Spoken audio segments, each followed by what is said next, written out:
Master chart trading, chart को देख के ट्रेड आप लोगों को कैसे पंच करनी है, सारी चीजें इस वीडियो में सीखोगे। तो आओ वीडियो करते हैं गाइस, स्टार्ट।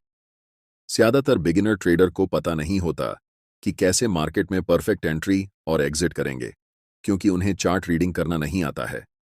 चार्ट रीडिंग करना ट्रेडर्स धीरे धीरे मार्केट में सीखते हैं, उनके अनुभव उन्हें यह सिखाते हैं। इसलिए मैं अपने 4 साल के ट्रेडिंग अनुभव से जो चार्ट रीडिंग करना सीखा है, उसे कंप्लीट इस वीडियो में हम सिखाने वाले हैं।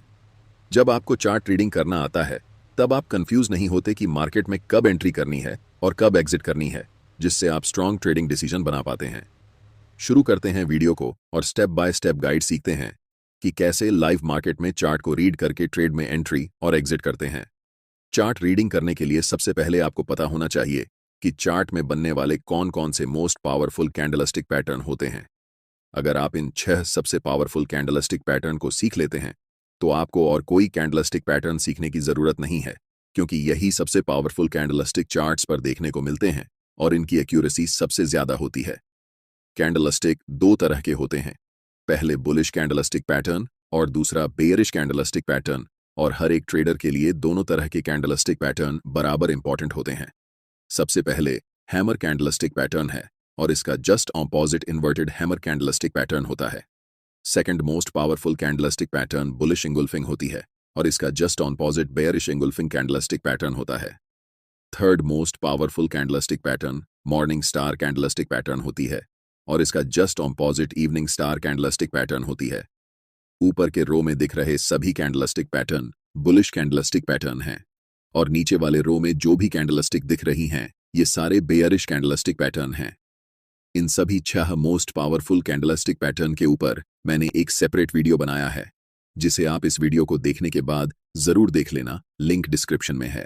कैंडलस्टिक पैटर्न को सीखने के बाद अब हम चार्ट ट्रेडिंग करना सीखेंगे। चलिए इस एग्जाम्पल के साथ समझते हैं। यह चार्ट भारत पेट्रोलियम का है, 15 मिनट टाइम फ्रेम में। चार्ट में हमेशा आपको यह ढूंढना है कि उस पार्टिकुलर टाइम में बायर्स ज्यादा स्ट्रांग हैं या फिर सेलर्स ज्यादा स्ट्रांग हैं। और यह कैसे हम डिसाइड करेंगे कि इस समय बायर्स और सेलर्स में से कौन स्ट्रांग है? इसके लिए हमें कैंडल के साइज को देखना होता है। यहां प्राइस जब ऊपर जा रही है, तब बड़े बड़े स्ट्रांग ग्रीन कैंडल्स बनाते हुए ऊपर जा रही है, लेकिन जब प्राइस नीचे आ रही है, तब छोटे छोटे रेड और ग्रीन मिक्स कैंडल्स बनाते हुए नीचे की ओर आती है। इसका सिंपल सा मतलब यही होता है कि बायर्स यहां पर स्ट्रांग हैं और सेलर्स कमजोर हैं। इसलिए ऐसी सिचुएशन में हमें बाय साइड में पोजीशन प्लान करनी चाहिए। इस छोटे से डाउन ट्रेंड के बाद 3 बड़े बड़े ग्रीन कैंडल्स बनाते हुए प्राइस तेजी से ऊपर जाती है और ये 3 बड़े कैंडल्स हमें बताती हैं कि उस समय मार्केट में बायर्स बहुत ज्यादा मजबूत हैं। अंतिम कैंडल में एक लंबी अपर विक बनती है और वहां से प्राइस धीरे धीरे छोटे छोटे मिक्स कैंडल्स बनाते हुए कभी ग्रीन कभी रेड नीचे की तरफ आती है। यहां ध्यान देने वाली बात यह है कि जब प्राइस ऊपर जा रही थी, तब सिर्फ 3 कैंडल्स में प्राइस ऊपर चली गई, लेकिन जब प्राइस नीचे की तरफ आती है, तब धीरे धीरे स्मॉल कैंडल्स बनाते हुए नीचे आती है, जो हमें बताती है कि सेलर्स इस समय बहुत वीक हैं। ऐसी सिचुएशन में हम बाय पोजीशन के लिए प्लान करते हैं। ट्रेड में एंट्री के लिए हमें इंपॉर्टेंट रेजिस्टेंस लेवल को चार्ट्स पर ड्रॉ करना होगा।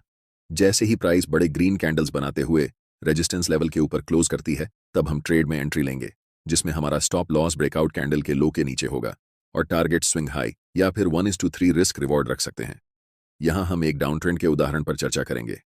डाउन ट्रेंड में अक्सर जब प्राइस नीचे आती है, तब स्ट्रॉन्ग रेड कैंडल्स बनाते हुए नीचे आती है, लेकिन जब प्राइस रिकवर करती है, तो धीरे धीरे छोटे छोटे कैंडल्स या मिक्स कैंडल्स बनाते हुए ऊपर की तरफ जाती है।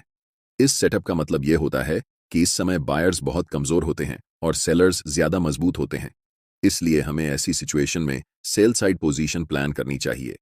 इसी चार्ट में जब प्राइस अगली बार नीचे की तरफ जाती है, तो बड़े बड़े रेड कैंडल्स बनाते हुए नीचे की तरफ जाती है, लेकिन जब प्राइस रिट्रेसमेंट में ऊपर की तरफ आती है, तो छोटी छोटी रेड और ग्रीन मिक्स कैंडल्स बनाते हुए ऊपर जाती है।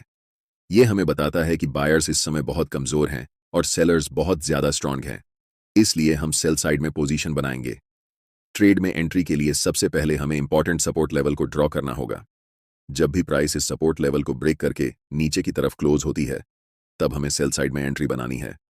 हमारा स्टॉप लॉस ब्रेकडाउन कैंडल के जस्ट अबव होगा और टारगेट स्विंग लो या फिर 1:3 रिस्क रिवॉर्ड रेशियो में होगा। तो हमने समझा कि जब प्राइस अप ट्रेंड या फिर डाउन ट्रेंड में रहती है, तब हमें कैसे चार्ट को रीड करना है। लेकिन इसके अलावा जब प्राइस साइडवेज रहती है, तब हमें क्या करना चाहिए? ये भी जान लेते हैं। साइडवेज मार्केट में हमारे लिए सबसे इंपॉर्टेंट होते हैं सपोर्ट एंड रेजिस्टेंस लेवल, क्योंकि यही ऐसे लेवल होते हैं जिन्हें प्राइस रिस्पेक्ट करती है। लेकिन ज्यादातर traders support and resistance level को गलत तरीके से इस्तेमाल करते हैं।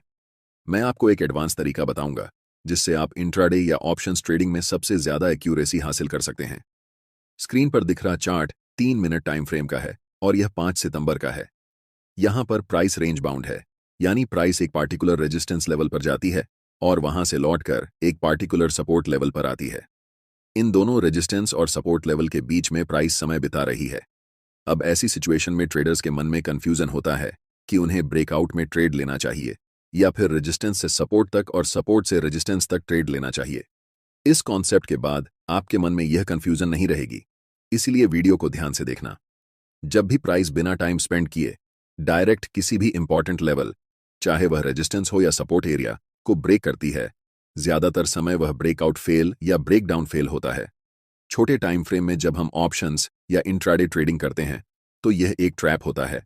जब प्राइस डायरेक्ट सपोर्ट लेवल को तोड़ती है तो हमें ब्रेकडाउन की ओर एंट्री नहीं लेनी चाहिए, बल्कि हमें उस समय सपोर्ट से रेजिस्टेंस तक ट्रेड में एंट्री करनी चाहिए और प्रॉफिट बनाना चाहिए। अब आपके मन में सवाल उठ रहा होगा कि प्राइस कब ब्रेकआउट या ब्रेकडाउन करती है।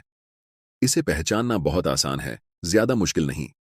जब भी प्राइस को ब्रेकआउट या ब्रेकडाउन करना होता है तो वह इंपॉर्टेंट लेवल पर या उससे पहले बहुत सारा टाइम स्पेंड करती है, यानी उस लेवल पर कई कैंडल्स बनती हैं।